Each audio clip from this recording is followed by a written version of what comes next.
What's going on, y'all? Chuck Nunface here. The knife that I've got to show you today here on the table is a really cool knife from Spyderco.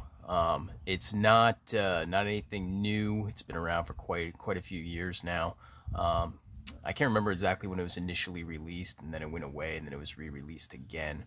But it's the Spyderco Vallotton Sub-Hilt, designed by Butch Vallotton, who's really famous for doing double action auto conversions where he would kind of have a secret, oftentimes he would have a secret mechanism within the scale or something like that where you can move it out and a spring would actuate and the knife would become an automatic opening knife as opposed to a manual, but it would still retain the ability to be a manual knife. This is not one of the converted models from Butch Vallotton. This is just a standard issue one. The conversions that are out there are, relatively rare and generally pretty expensive. That being said, one of the first things you'll notice about this knife when you pick it up and get it in hand, even before that really, is just the sheer size of it. The box it comes in is right here. And as you can see, it's quite a bit taller than your typical Spyderco box, which will usually only be, it's got about another ½ inch of height to the box. So, right, just even holding the box in your hand, you realize that it's a pretty substantial knife inside. And yeah, it definitely doesn't disappoint. It's really, it's quite a large knife. So we'll just kind of go in to some overall specs. It's going to weigh about 6 ounces, which is no lightweight knife. The blade length is going to be about 3 3/4 inches, with about 3½ inches of cutting edge, with an overall length of about 8 3/4 inches right there. It's wide as well, so we're going to be looking at over a ½ inch in overall width of the knife, not including the pocket clip, of course. The construction is going to be G10 for the handles, stainless steel for the bolsters with a G10 inlay, and also stainless steel liners as well. Now the liners are milled out. If you can go ahead and maybe you can see that in there, I'm not sure. But they do have some holes drilled in them to reduce some weight on both sides. But yeah, it's 6 ounces. It's not exactly a small knife. The grind on this blade, which is S30V, is pretty interesting. So you've got a hollow grind for the primary grind, and then it transitions into like a flatter convex. I think it's even convex grind at the tip. As you can see right there, it's different. Now this knife here is wearing my own edge that I did on the KME, down to about 1500 in strops. I didn't spend a whole lot of time on 1500. Wanted to keep it a little toothier, but just more to kind of do burr removal before going to strops. And so that's what I've got. It's a dull mirror finish. It's not super shiny, but yeah, it's really sharp, of course. But yeah, the grind on it is really interesting. So it's gonna maintain a lot of thickness right up to the tip there, so you get a robust tip. Now S30V, that's not a steel in 2023 that's really gonna excite anybody. With all the options they have out there for blade steels, it's a pretty old offering, pretty standard offering, and a lot of knife makers have moved beyond, knife companies have moved beyond S30V, just for even entry level base models and things like that. But I mean, it is a capable steel, of course. I mean, we're really spoiled for choice in this day and age when it comes to steel. So, I mean, S30V it's definitely no slouch. I mean, it can be a little bit chippy, so it might not be the toughest steel out there, but I don't think it's a terrible choice. Now, Taichung, this is a Taichung, Taiwan Spyderco, so they do some of their best work, in my opinion, and I'm not alone in that opinion, from the Taichung factory in Taiwan. Several really great models have come out. The Peter Recenti, Nirvana, the Paisan, which I'm really not a big fan of, comes out of Taiwan, Taichung. Several of the ethnic series of knives come out of there, including the Navaja and the the buoys, the one I'm thinking of. I can't even. Yeah, the Shemp buoy comes out of there. There's lots of different models that come out of Taichung, and this is just one more that comes from that factory. They do a lot of really good work. I mean, a lot of people just consider those some of the best Spydercos to be the Taichung Spydercos, not the Golden Colorado Spydercos. But yeah, I'll do a couple size comparisons too. We've already kind of looked at the dimensions, but here it is against the Ontario Rat number 1. So it's got a little bit longer, a little bit more reach overall, but it's not huge by any stretch. There it is against another Spyderco. This is one of the golden ones, of course, in the Native 5. So it's going to be quite a bit of a different EDC experience than the Native 5 is going to be, without question. And then we also have the Buck 110. So it's really not too far off from the Buck 110 in both size. I mean, it's a little bit longer than the Buck 110, but when we look at handle thickness, you know, it's going to be fairly close to a Buck 110 in handle thickness, and nothing at all like a Native 5, as you can see. It is a liner lock knife. Real robust liners, as you can see right there. I mean, a little bit thicker and you'd have yourself a frame lock. Tiny bit of lock stick, which I think will just go away with time as the tang of the blade mates with the lock face. So it's not the type of lock stick where you have to get another hand in there or anything like that. It's just a little stickiness, which really doesn't bother me.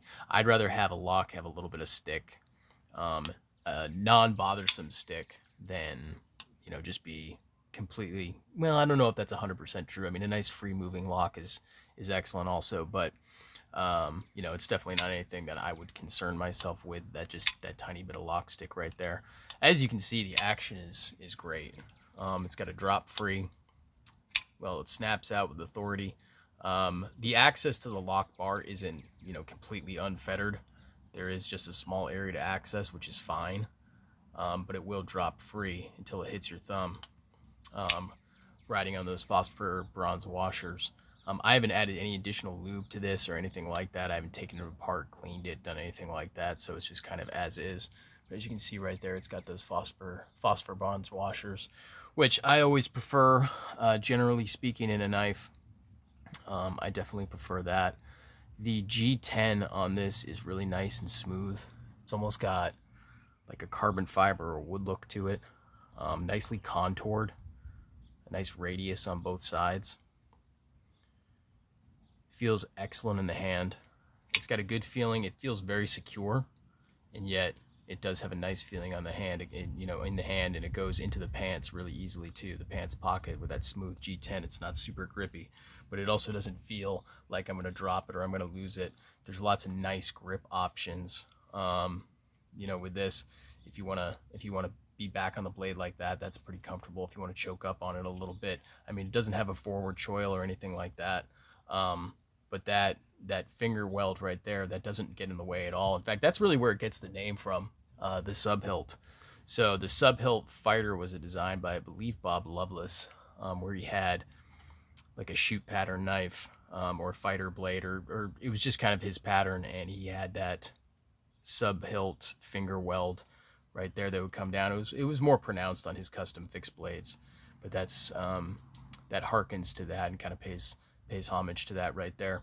The jipping on the spine is not very aggressive, but it's tactile and it feels good.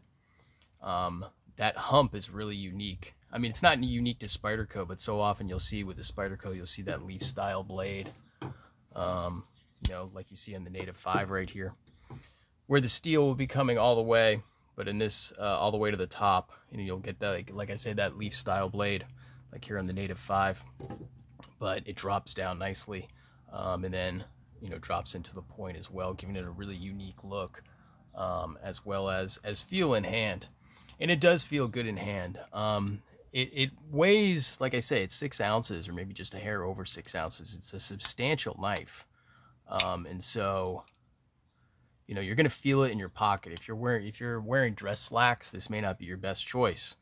But if you're wearing jeans or cargo shorts, something like that, you know, khakis or chinos or anything like that, this is not going to be too bad in the pocket. You know, I would definitely say it's noticeable. You're going to notice it more than you would say a PM2 or an Endura or a Delica, but it's not obscene in the pocket. I mean, you know me, if you follow my channel, you know that I like big, kind of hefty, heavy-duty knives. I kind of like those for my personal carry. And so this really fits right into my wheelhouse and what I like to carry. So I've been really enjoying this. Yeah, real quick, just the back spacer right there. It's a nice, smooth, polished G10 back spacer. Yeah, just the overall look. You know, we're in a time where so many knives kind of look the same, whether titanium frame locks or you know, liner locks or anything like that. And we've got access bar. They just look so, it's a sea of, I don't want to say mediocrity, because I think there's a lot of awesome stuff out there right now. But I've been really finding myself drawn to things that are a little bit more unique looking, that don't scream, you know, just kind of plain vanilla and the things that you see every day. And this definitely falls into that category. The one knock I would really give it from a personal standpoint is the pocket clip. These spoon pocket clips are great. And this one actually is finished really nicely too. It's got a nice matte finish to it. I think Spyderco does their coatings on their pocket clips better than really anybody. It doesn't chip away like you'll see on Benchmades and things like that. It just has a nice, it wears slowly on the corners and where it comes into contact. It just gets worn down. I like that a lot. The clip does give you a little bit of a hot spot in hand, as it kind of sits, for me at least, right in between those knuckles. If you can see that. It gives you a little bit of a hot spot, but it's not terrible.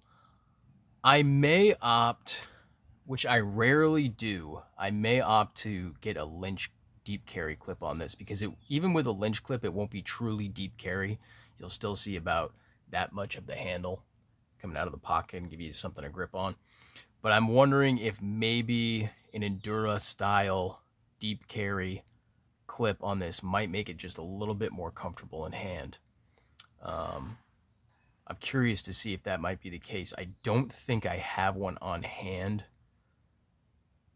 that will fit this. I think the one that I had for my Stretch 2 would fit this, but I don't have that knife anymore. So I don't know. I may just contact Casey Lynch and see, you know, what model to get. I have a feeling it's going to be either a Delica or an Endura style clip. We'll work for that and see if I can't get kind of a matte black one to go with this as well. Overall, really like the knife. I'm a big fan. I love the look of it. I've always enjoyed the look of this knife ever since I first saw it. I never pulled the trigger on one. It was always just one that I just, other things were out there and I just never picked up this one. And I'm glad I finally did, because it really is a knife that I think is unique looking, feels fantastic in the hand,